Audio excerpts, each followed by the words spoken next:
Alright, then tonight, the first meditation on the law of karma, cause and effect, rounding off the initial scope of the Lamrim meditations. For the pre-C, I'll read out the reading before, ideally before you do the preparatory practices, just to give a bit of context, in terms of studying Dharma, reading Geshe-la's books, Geshe Kelsang Gyatso from tarpa.com, and getting a context, a general overview of what the purpose of the meditation is and where it's heading. Alright, so here it goes. The law of karma is a special instance of the law of cause and effect, according to which all our actions of body, speech and mind are causes, and all our experiences are their effects. The law of karma explains why each individual has a unique mental disposition, a unique physical appearance, and unique experiences. These are the various effects of the countless actions we have performed.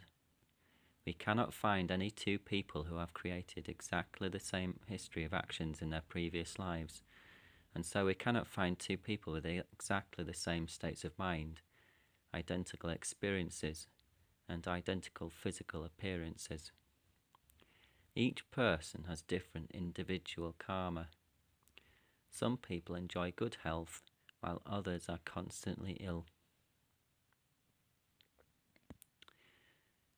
Some people are very beautiful, while others are very ugly. Some people have a happy disposition that is easily pleased, while others have a sour disposition and are rarely delighted by anything. Some people find it easy to understand the meaning of spiritual instructions, while others find them difficult and obscure. Karma means action, and refers to the actions of our body, speech and mind. Every action leaves an imprint, or potentiality, on our very subtle mind, and each imprint eventually gives rise to its own effect, positive, negative, or neutral. Alright, so for this meditation, I think it's in how to transform your life. It's definitely in Joyful Path of Good Fortune. But transform your life is very accessible for this kind of thing. And it's got looking at 4 characteristics of causes and effects.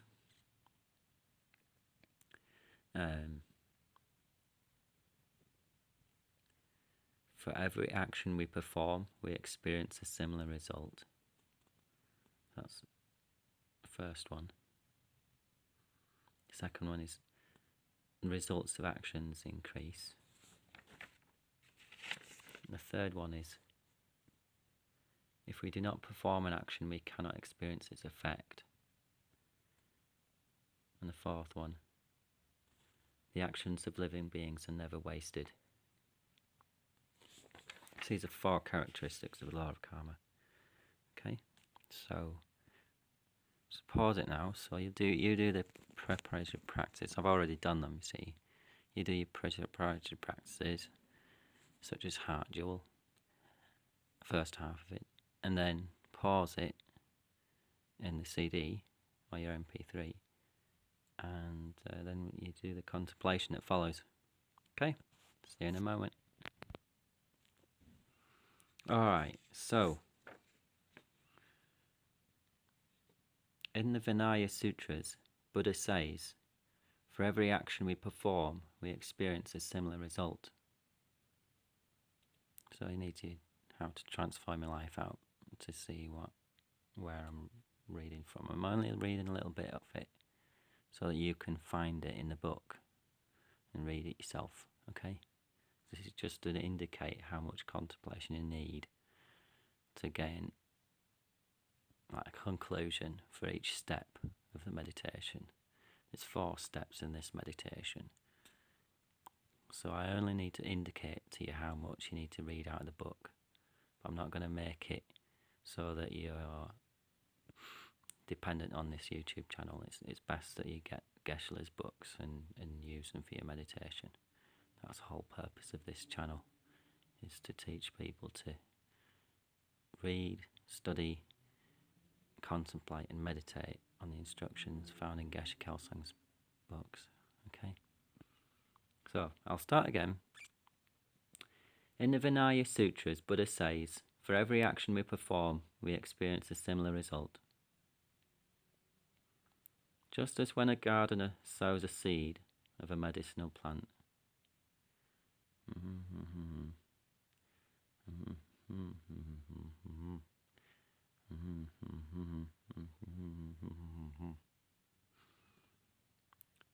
for example, if we now experience any mental disturbance,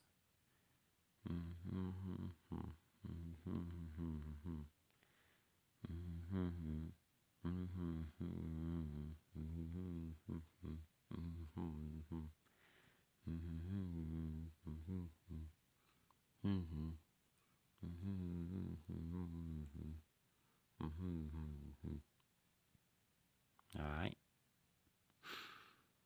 If we have not created the karmic cause to become ill,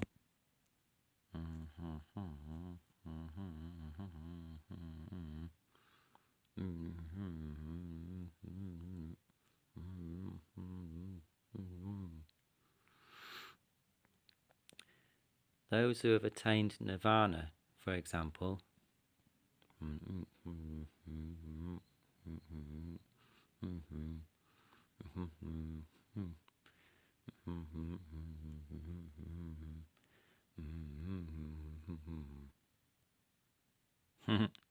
right? So that gives you an idea of my reading speed. I'll stop the humming. It's a bit of a joke, okay? Serious, yeah.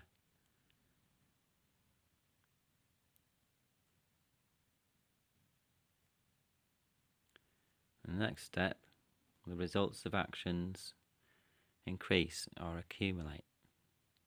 Well, in my view, they accumulate because actions that are created can kind of clump together and then they can like ripen all at once, like in a similar way in which you wait 2 hours for a bus and then 3 come all at once, you know. So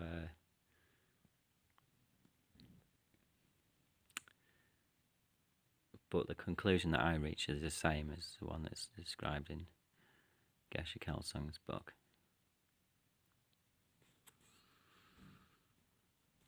Through the following example given in the Buddhist scriptures, we can begin to understand how our experiences in this life arise from actions in previous lives, as well as how the results of actions increase over time, just as a small seed can grow into a large tree. There was once a nun called Upala.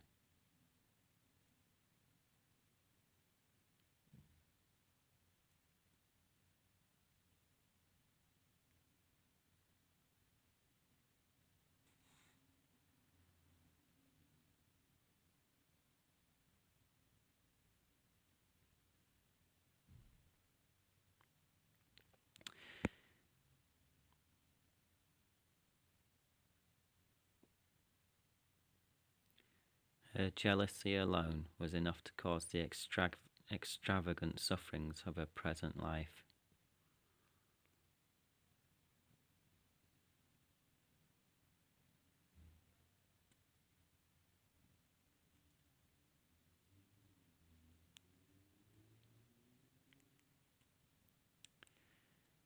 By contemplating how the results of actions are definite, and also how the results of actions accumulate, that's my word, we shall develop a strong determination to avoid even the slightest non-virtue, and the determination to nurture even the smallest good thoughts and deeds.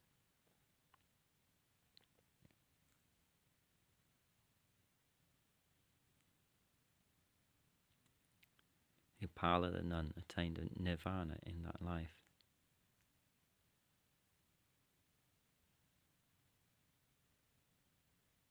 every negative action will have a negative result on yourself.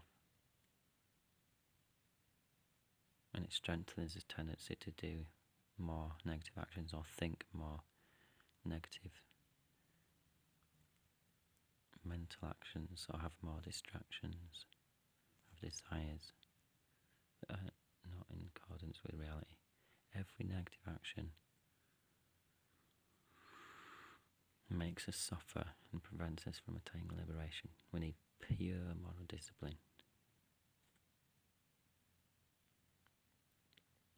We need to avoid even the slightest non-virtue and to nurture even the smallest good thoughts and deeds. So we need in our heart, a good mind, warm feelings towards others. We need to enjoy the virtue in our mind from doing virtuous deeds and have that in our heart.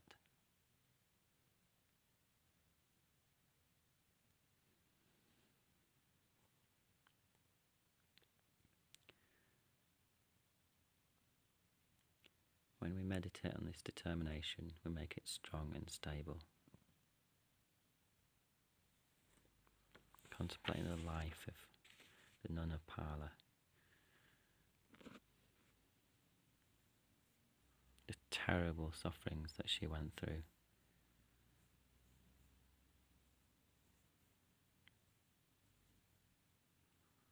Because even a thought of revenge against someone that we hate, or someone we're jealous towards, that thought can create a complete experience of suffering. This is what happened to the nun Apala. She was a wife of many different abusive partners.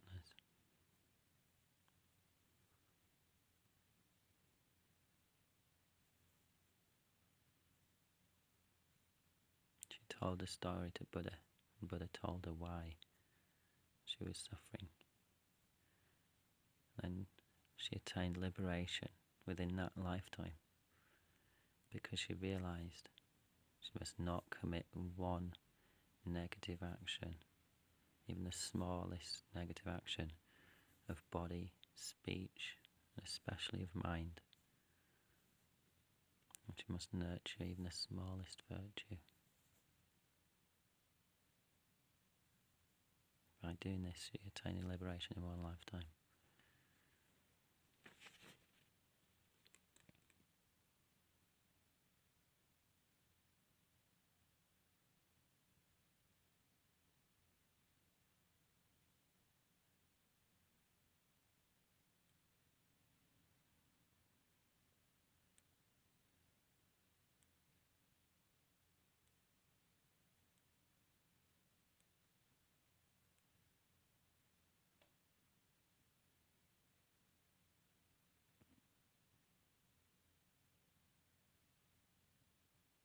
Alright, so I really wanted to stay on that step for a bit because really make an imprint upon my mind. The next step. If we do not perform an action, we cannot experience its effect. So this is convincing us that the experiences we have are due to our karma. And whatever happens, karma will ripen eventually. Maybe not that specific karma at that specific time, but it will. If something's happened, then it's because we perform that action. If something that we want is not happening, it's because we didn't perform that action. So maybe we should perform more virtuous actions. Yeah, so we can experience good things in the future.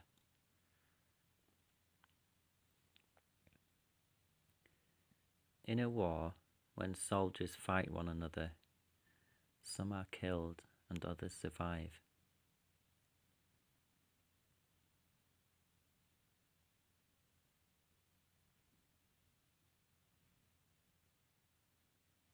We can find many other examples in the newspapers. When a terrorist plants a bomb in a large building,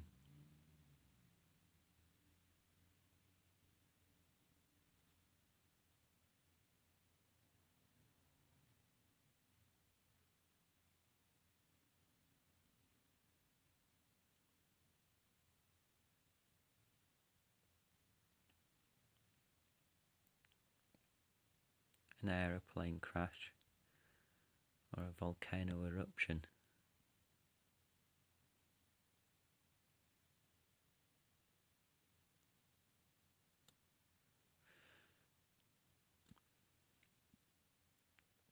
When there has been an aeroplane crash or a volcano eruption,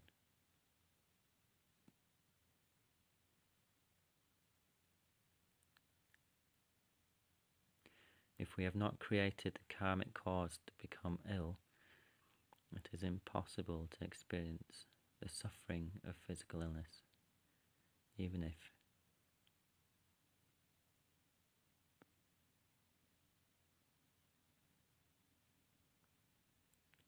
those who have attained nirvana, for example,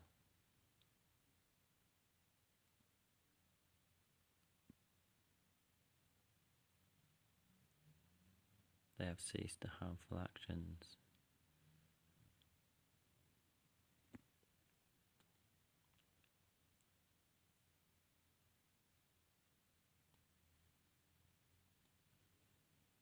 All these examples: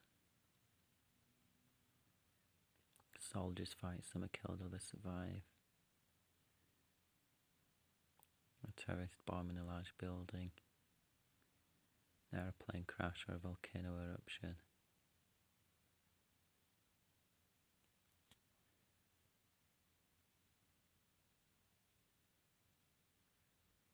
Somebody not becoming ill even if they're in the middle of an epidemic where everyone else is dying.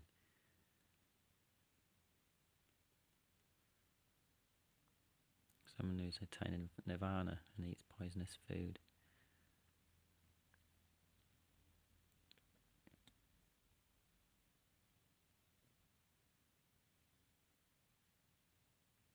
Some people just don't have the karma to experience that result.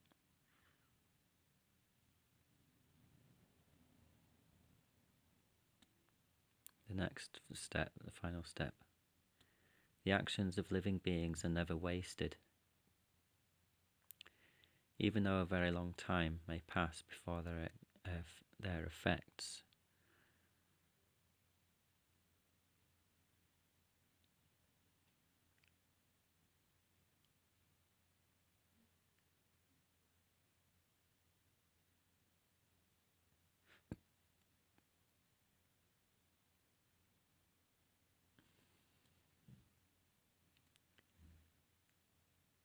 in our mind do not cease until they have ripened. The only way to destroy negative potentialities before they ripen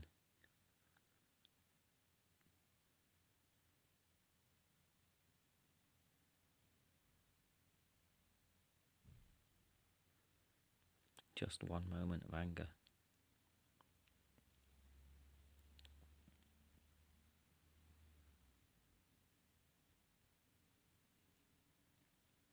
Example of a treasure chest, safeguarding it through our dedication.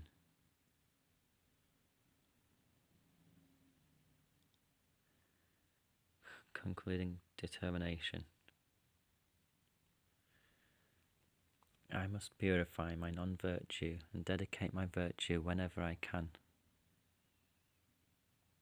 I need to maintain constant mindfulness to do this, to be conscientious in all. Right, that determination is something I think I wrote myself. I must purify my non-virtue and dedicate my virtue whenever I can. I need to maintain constant mindfulness to do this, to be conscientious in all that I do. Body, speech and mind. to avoid committing even the slightest non-virtue, and to nurture the smallest virtue in my mind all the time. I will remain mindful of this determination.